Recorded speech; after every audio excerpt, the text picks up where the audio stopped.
संपूर्ण महाराष्ट्रामध्ये चर्चेचा विधानसभा मतदारसंघ जो असतो तो म्हणजे माढा विधानसभा मतदारसंघ। या विधानसभेची चर्चा ही महाराष्ट्रामध्ये होते, त्याची महत्वाची कारणं देखील आहेत। या ठिकाणी लोकसभेसाठी पूर्वी शरदचंद्र पवार साहेब उभा राहिले होते, याच ठिकाणी लोकसभेसाठी विजयसिंह मोहिते पाटील उभा राहिले होते। हा जो मतदारसंघ आहे लोकसभेसाठी देशामध्ये चर्चेत असतो आणि विधानसभेसाठी महाराष्ट्रामध्ये चर्चेत असतो। या ठिकाणी विरोधक असतील, सत्ताधारी लोक असतील, हे प्रत्येकावरती आरोप प्रत्यारोप करत, टीका टिप्पणी करत अखेर काल प्रचाराच्या तोफा ज्या आहेत ते सगळ्यांच्या थंडावलेल्या आहेत। नेमकं या निवडणुकीमध्ये काय होणार आहे, कुणाचं पारडं जड असणार आहे, कोण विजेता ठरणार आहे, या निवडणुकीच्या या व्हिडिओच्या माध्यमातून आपण पाहणार आहोत। नमस्कार, मी महावीर वजाळे आणि तुम्ही पाहताय मराठी दस्तक। माढा विधानसभेमधील प्रामुख्याने राजकारण जे आहे ते पाणी आणि ऊस आणि कारखानदारी या मुद्द्यावरती चालणारं राजकारण आहे। या ठिकाणी सत्ताधारी जर बघितलं तर सत्ताधारी देखील पाणी, ऊस आणि कारखानदारी याच्यावर बोलतात।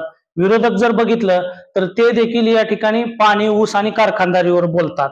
मूळ प्रश्न जे आहेत जनतेचं, सर्वसामान्य लोकांचं, समाज बांधवांचं, महिलांचं, ते प्रश्न जे आहेत ते प्रश्न कधी चर्चेला येत नाहीत आणि त्यामुळे काय होतं की ह्या लोकांचे, ह्या सर्वसामान्य जनतेचे मूळ प्रश्न चर्चेला न आल्यामुळं येणाऱ्या काळामध्ये जोही उमेदवार निवडून येतो तो देखील काय करतो, पाणी, ऊस आणि कारखानदारीवरती भर देण्याचं काम करतो आणि त्यामुळं सर्वसामान्य लोकांचा जो विकास आहे तो विकास मात्र या ठिकाणी काडी मात्र होत नाही। अशी असणारी माढा तालुक्यातील सर्वसामान्य जनतेची, लोकांची ही परिस्थिती आहे। ऊस, पाणी, कारखानदारी याच्या व्यतिरिक्त देखील सर्वसामान्य लोकांचे, माढा विधानसभेतील जनतेचे अनेक मुद्दे आहेत ज्या समस्या बनलेल्या आहेत, परंतु या समस्येवरती आतापर्यंत का बोललं जात नव्हतं? ऐन निवडणुकीच्या टायमिंग मध्ये हे मुद्दे का चर्चेमध्ये येत आहेत? आत्ताच मुद्दे हे का पुढे आणले जात आहेत? ह्याचे देखील काही महत्वाची कारणं आहेत। या ठिकाणी सत्ताधारी पार्टी ज्यावेळेस काम करत असताना त्यांनी या ठिकाणी विकास कामं जी करायला पाहिजे होती ती कामं जर झाली नसतील तर या ठिकाणी असणारे पंढरपूर तालुक्यातील जे काही गावं आहेत, माळशिरस तालुक्यामधील जे गावं आहेत, माढा तालुक्यामधील जे काही गावं आहेत आणि या गावामधील वेगवेगळे जे पत्रकार बांधव आहेत, या पत्रकार बांधवांनी, प्रसार माध्यमांनी, लोकशाहीचा चौथा खांब असणाऱ्या प्रतिनिधींना या मुद्द्यावरती सत्ताधाऱ्यांच्या विरोधामध्ये आतापर्यंत आवाज का उठवलेला नाही? हे सर्व लोक जे आहेत, मग ते विरोधक असतील किंवा प्रसार माध्यम असतील, हे प्रसार माध्यम आणि विरोधक हे आत्ताच का मुद्दे चर्चेला आणत आहेत? याचं महत्वाचं कारण आहे की केवळ आणि केवळ निवडणुकीमध्ये हे मुद्दे चर्चेला आणायचे आणि निवडणूक संपल्यानंतर ह्या मुद्द्यावरती सारवून घालायचं, पाणी फिरवायचं, ह्याला कुठेही थरा द्यायचा नाही, अशी असणारी माढा तालुक्याची विधानसभेची ही परिस्थिती आहे। ऊस, पाणी हे तर अत्यंत महत्वाचं आहे, गरजेचं आहे। या ठिकाणी बबनदादा शिंदे यांनी माढा तालुक्याचं नेतृत्व करत असताना या भागामध्ये, हा सोलापूर जिल्हा म्हणजे दुष्काळी भाग होता, माढा तालुका पण प्रामुख्याने दुष्काळी भाग होता, म्हणजे या ठिकाणी पाण्याच्या माध्यमातून त्यांनी हरित क्रांती करण्याचं काम केलेलं आहे, इथली शेती फुलवण्याचं काम केलेलं आहे। या ठिकाणी शेती फुलवल्यामुळं शेतामध्ये चांगलं पीक येऊ लागलं, ऊस लागवड होऊ लागले, ऊसासोबत द्राक्ष असेल, केळी असेल, इतर पिकं देखील शेतकरी जो आहे तो घेऊ लागला आणि त्याला मुंबई, पुणे या ठिकाणी बाजारपेठ देखील मिळू लागली आणि त्याला चांगली बाजारपेठ मिळाल्यामुळं या तालुक्याचं अर्थकारण देखील मजबूत होऊ लागलं आणि अर्थकारण मजबूत होऊ लागल्यामुळं या ठिकाणी जे शेतकरी बांधव आहेत त्या शेतकरी बांधवांची प्रगती तर झालेली आहे, परंतु या जनतेमध्ये शेतकरी बांधवा व्यतिरिक्त देखील लोक आहेत, याच्या व्यतिरिक्त देखील जनता आहे, त्या लोकांची प्रगती, त्या लोकांचा विकास जो आहे तो अद्यापपर्यंत झालेला नाही, हे देखील वास्तव सत्य आहे, हे देखील या ठिकाणची असणारी मूळ परिस्थिती आहे। निवडणुकीच्या पूर्वी मोफत शिक्षणावरती कोणी बोलत नव्हतं, निवडणुकीच्या पूर्वी मोफत आरोग्यावरती कोणी बोलत नव्हतं, निवडणूक पूर्वी क्रीडा संकुल याच्यावरती बोलत नव्हतं, निवडणुकीच्या पूर्वी सांस्कृतिक कार्यक्रमावरती कोणी बोलत नव्हतं,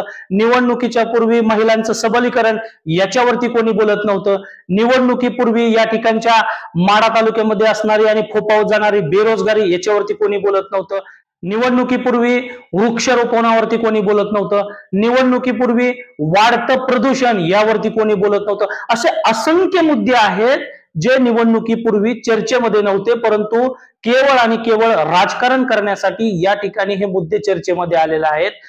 विरोधक असतील किंवा सत्ताधारी असतील, त्यांच्या माध्यमातून हे जे मुद्दे काही चर्चेला आलेले आहेत, हे चर्चेला आलेले मुद्दे घेऊन पुढच्या 5 वर्षामध्ये या मुद्द्यावरती काम करणं गरजेचं आहे. या मुद्द्यांचा विकास करणं गरजेचं आहे. सर्वसामान्य लोकांच्या समस्या सोडवणं गरजेचं आहे. मूळ मुद्दे जे आहेत त्या मूळ मुद्द्यावरती सोल्युशन काढणं गरजेचं आहे. तरच खऱ्या अर्थाने इथल्या माढा तालुक्यातील लोकांचा आणि जनतेचा विश्वास जो आहे ते जिंकण्यामध्ये हे पात्र ठरतील. माढा तालुक्याच्या राजकारणामध्ये प्रामुख्यानं संख्याबळ जर आपण पाहिलं तर या ठिकाणी मराठा समाजाची प्रामुख्यानं संख्या मतदार जास्त आहे. या ठिकाणी मराठा आरक्षणाचा मुद्दा जो आहे तो देखील महत्वाचा ठरणार आहे. त्याचसोबत या ठिकाणी या मतदारसंघामध्ये ओबीसी समाजाची देखील मोठ्या प्रमाणामध्ये संख्या आहे. यासोबत या ठिकाणी अल्पसंख्याक यांची संख्या आहे. त्याचबरोबर अनुसूचित जाती अनुसूचित जमातीची देखील या ठिकाणी मतदार आहे. आपण जर या निवडणुकीमध्ये बघितलं तर अनेक मुद्द्यावरती चर्चा होती, परंतु गेल्या 30 वर्षापासून 35 वर्षापासून शेड्यूल कास्टच्या कुठल्याही मुद्द्यावरती कुठल्याही समस्येवरती या ठिकाणी चर्चा होत नाही. त्यासोबत अल्पसंख्याकांच्या मुस्लिम बांधवांच्या समस्येवरती या ठिकाणी कुठल्याही पद्धतीची चर्चा होत नाही. हे का होत आहे? केवळ आणि केवळ अल्पसंख्याक समाजाचा, मुस्लिम बांधवांचा, अनुसूचित जातीचा, अनुसूचित जमातीचा केवळ मतापुरता वापर करायचा आहे का? त्यांच्या समस्यावरती या ठिकाणचे लोकप्रतिनिधी जे आहेत ते काम करणार आहेत का नाही? त्यांच्या समस्या सोडवणार आहेत का नाही? हा सर्वसामान्य जनतेसमोर मोठा प्रश्न निर्माण झाला आहे. 30 वर्षापासून माढा तालुक्याचं प्रतिनिधित्व करत असणारे बबनदादा शिंदे यांचे पुत्र रणजित शिंदे हे अपक्ष निवडणूक लढवत असताना ते सांगत आहेत की या ठिकाणी जो उर्वरित विकास आहे, मग तो शिक्षणाच्या संदर्भातील असेल, आरोग्याच्या संदर्भातील असेल, रस्त्याच्या संदर्भामध्ये असेल, महिलांचं सबलीकरण असेल, बेरोजगारी असेल, या अनेक मुद्दे जे आहेत ते येणाऱ्या काळामध्ये आम्ही करू, असं देखील ते आपल्या भाषणामध्ये, आपल्या रॅलीमध्ये, आपल्या सभेमध्ये सांगत आहेत.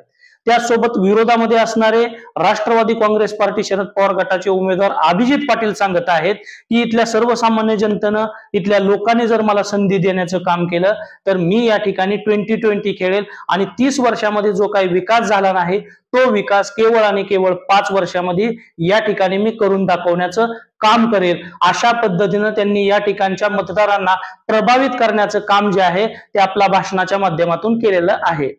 अभिजित पाटील यांच्या प्रचारार्थ टेंभुर्णी शहरामध्ये पवार साहेबांनी सभा घेत विरोधकावरती निशाणा साधण्याचं काम केलं. साहजिकच तो निशाणा जो आहे तो बबनदादा शिंदे यांच्यावरती साधण्याचं काम केलं. त्याचबरोबर संजय मामा शिंदे यांच्यावरती साधण्याचं काम केलं आणि त्याचसोबत अपक्ष उमेदवार असणारे बबनदादा शिंदे यांचे पुत्र रणजित शिंदे यांच्यावर देखील निशाणा साधण्याचं काम केलेलं आहे. ते भर सभेत म्हणले की साधं सुद्धा पाडायचं नाही. म्हणजे अशा पद्धतीची टीका जी आहे ते पवार साहेबांनी या ठिकाणी केलेली आहे. त्याचं कारण देखील आहे. गेल्या अनेक वर्षापासून म्हणजे 30 वर्षापासून पवार साहेबांसोबत बबनदादा शिंदे यांनी काम केलेलं आहे, संजय मामा शिंदे यांनी काम केलेलं आहे. मग अशा परिस्थितीमध्ये पवार साहेबांना हे सोडून गेले असंही त्या ठिकाणी पवार साहेबांनी आरोप लावलेला आहे. त्यामुळे साहजिकच त्यांच्यावरती या ठिकाणी पवार साहेबांनी देखील टीका केलेली आहे.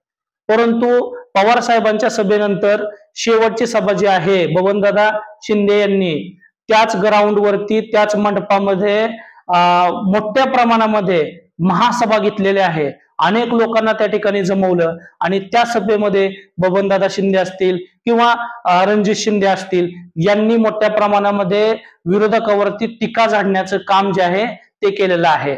यासोबत प्रसार माध्यमांशी बोलताना रणजित शिंदे असे म्हणाले की स्टेजवरती असणारी मंडळी जी आहे ती पवार साहेबांना चिठ्ठ्या देत होती आणि बोलायला लावत होती.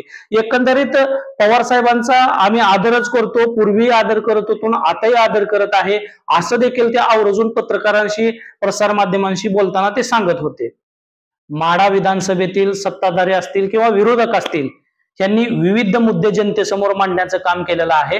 परंतु या ठिकाणची शिक्षित जनता, सुशिक्षित जनता, सुज्ञान जनता, हुशार जनता नेमकं कुणाला संधी देणार आहे याकडे मात्र सर्वसामान्य लोकांचं, सर्वसामान्य जनतेचं लक्ष लागून राहिलेलं आहे.